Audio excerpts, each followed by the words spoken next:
Bro, আমি এই স্লাজটাকে ঘন্টার পর ঘন্টা ভাঙার চেষ্টা করছি, এটা নিচে যাচ্ছে না কেন?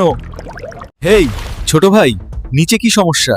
ভাই, আমার আলসারটা উঠছে, আমি পুরো ফোলা এবং বিকৃত। রাস্তাটা বন্ধ, অনেক দিন ধরে ব্লক। তাহলে তুমি আগে বললে না কেন? ব্রো, মস্তিষ্ক, ফর্কটা নামাও, খাওয়া বন্ধ করো, খাবারের যাওয়ার জায়গা নেই, আমরা ক্লগড। আমার সমস্যা নয়, এই খাবারটা খুব ভালো।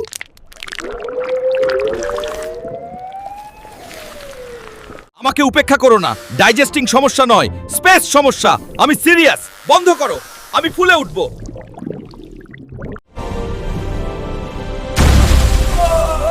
ডাক্তার, আমার ছেলের কি হয়েছে? খারাপ, তার ডুওডেনাল আলসার পুরো ব্লকেজ ঘটিয়েছে। সে খেয়ে যাচ্ছিল যতক্ষণ না চাপ বেড়ে পাকস্থলী ফেটে যায়। এটা লাইফ থ্রেটেনিং। এনএসএইড কম ব্যবহার, স্ট্রেস ম্যানেজ করুন, এক্সারসাইজ, মেডিটেশন। ডাক্তারের পরামর্শ ছাড়া পেইন কিলার খাবেন না। এই সিম্পল স্টেপগুলো নিলে আলসার থেকে পারফোরেশন হওয়া অনেক কমে যাবে। স্বাস্থ্যের প্রতি যত্ন নিন।